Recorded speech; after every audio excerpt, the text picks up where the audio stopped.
श्री राधे राधे, हरे कृष्णा।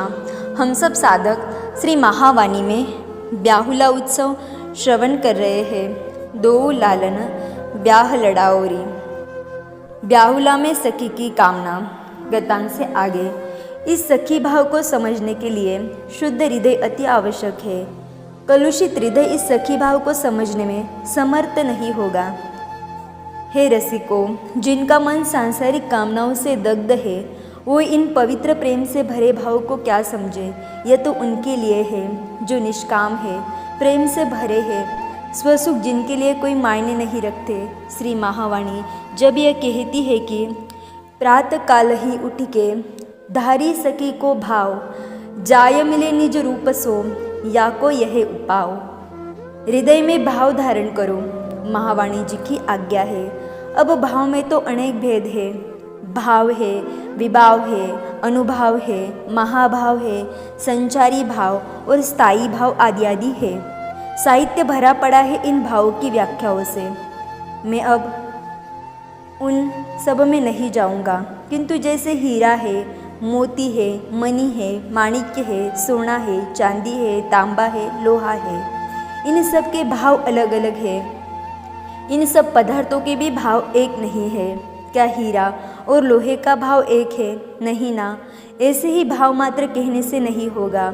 स्वरूप और स्थान भेद से भाव में उतार और चढ़ाव देखा गया है, किंतु हम तो बात कर रहे हैं उस भाव की जो सर्वोच्च भाव है। सर्वोच्च इसलिए है क्योंकि स्वसुख की कामना नहीं है। और स्मरण रहे, जब आप पूर्ण निस्वार्थ होकर सेवा करते हैं, किसी से प्रेम करते हैं, तब आपका हृदय एक असीम सुख से भर जाता है, क्योंकि हमें कुछ चाहिए नहीं, हम तो प्रीतम को देने चले हैं और देकर ही राजी है। अब इस सर्वोच्च सखी भाव को पाने के लिए क्या करें? अपने गुरुदेव से निज रूप जानिए, क्योंकि गुरुदेव निकुंज में सखी है, वही तो हमें वहाँ युगल सरकार तक ले जाएंगे। गुरुदेव की आज्ञा है कि नित्य निकुंज विलासी युगल सरकार की सेवा में हमें निरंतर लगे रहना है। यही है सखी भाव। श्री हरिप्रिया सखी जो, ये श्री महावाणी के रचयिता श्री श्री हरिव्यास देवाचार्य जी ही है। जिस दिव्य परंपरा में यह है, उस परंपरा के आचार्य श्री निम्बार्क प्रभु है, जो पृथ्वी में आचार्य के रूप में है तो निकुंज में श्री रंगदेवी सखीजू के रूप में है। ये प्रमुखा है। अब श्री हरिव्यास देवजू के गुरुदेव श्री श्री भट्ट जी है, जिन्होंने श्री युगल शतक नामक अपूर्व रस ग्रंथ को लिखा है।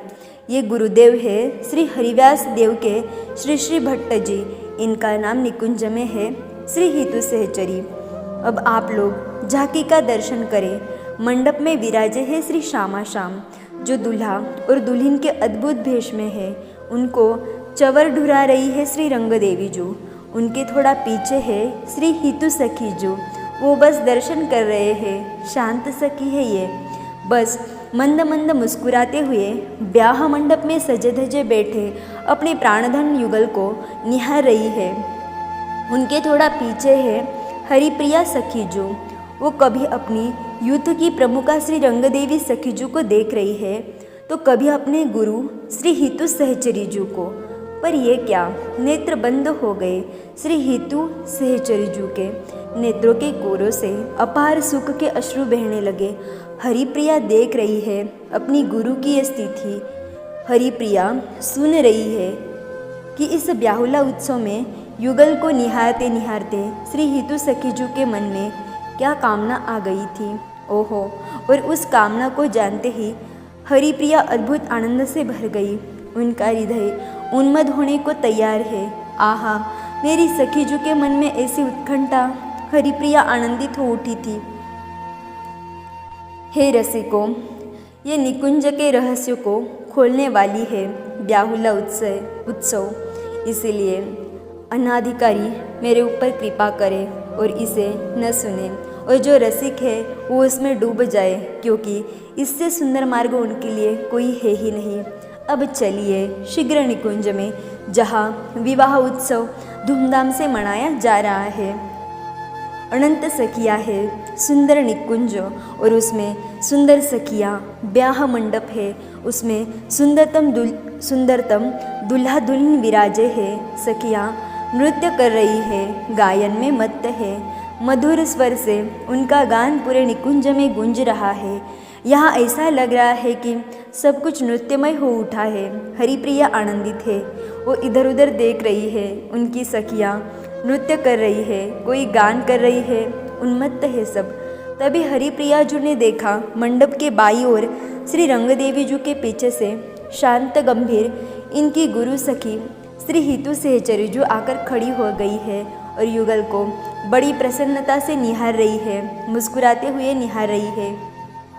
उनकी दृष्टि इधर उधर कहीं नहीं जा रही है, बस अपने प्राणधन श्री श्यामा श्याम जी को ही देख देख कर ये प्रमोदित है। स्वाभाविक है, शिष्य अपने गुरु की ओर ही देखता है, देखना भी चाहिए। इन्हीं ने तो इन्हें दिखाया है। अब श्री हितु सहचरू जी ने अपने नेत्र बंद कर लिए थे। उन्हें परम सुख मिल रहा था। युगल के विवाह उत्सव में गाए जाने वाले मंगल गीत से, गुरु के भाव शिष्य न जाने तो वो शिष्य ही क्या हुआ। हरिप्रिया सखी ने तुरंत जान ली और मुस्कुराई। श्री हितु सहचरू जी के मन में प्रिया प्रियतम के गुणगान को और सुनने की कामना जाग रही है। क्यों? इसलिए कि इनका नाम है हित सखी। हित यानी प्रेम। ये कामना इनकी नहीं है, ये कामना प्रिया प्रियतम की ही है। और प्रीतम की इच्छा है कि इस ब्याहुला उत्सव को और आनंदमय बनाया जाए, गाया जाए, बजाया जाए। उत्सव ऐसा हो कि बस सब कुछ रस रंग से रंग जाए। इसलिए ये जानते ही हरिप्रिया सखी तो आनंद से भर गई और बड़े प्रेम से समस्त सखियों से बोली, हमारी प्यारी कामिनी सहचरू जी ने जो कामना करी है उसी प्रकार में श्री लालजू के प्रेम रंग में अपने को और अपनों को रंग दूंगी।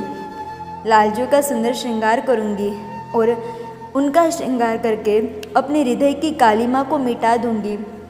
हरिप्रिया गाते हुए अपनी सखी जू को ये सुना रही है।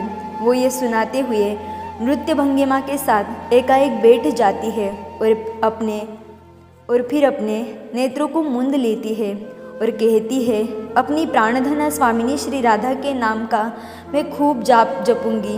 ये कहते हुए हरिप्रिया श्री राधा राधा राधा राधा नाम जपना आरंभ कर देती है। अब तो पूरा निकुंज ही राधा नाम जपने लगा था, किंतु फिर तुरंत हरिप्रिया कहती है, ना, केवल प्रियाजू का ही नाम नहीं, अपने हृदय में प्रियाजू की गर्व रूपी डोरी में लालजू का नाम पिरो कर भी रखूंगी।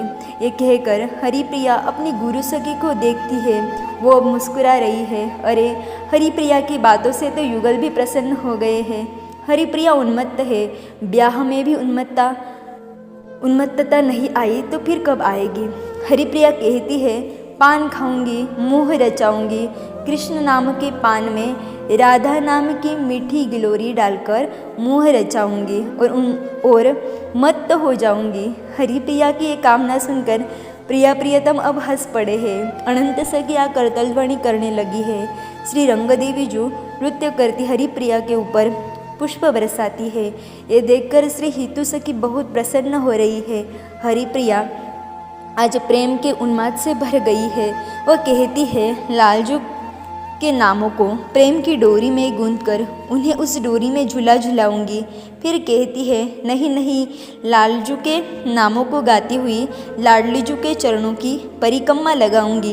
ये कहते हुए हरिप्रिया वर्तुल में घूमते हुए श्री हितु सहचरी जू के पास आई और पास आकर बोली, अगर ये न कर सकी तो मैं श्री श्री हितु सहचरी की हरिप्रिया नहीं कहलाऊंगी। बस हरिप्रिया वही साष्टांग लेट गई थी। सब सखियाँ जय जयकार करने लगी है। युगल अति प्रसन्नता से प्रफुल्लित हो उठे थे। आगे की चर्चा हम कल श्रवण करेंगे। तब तक के लिए राधे राधे, हरे कृष्णा।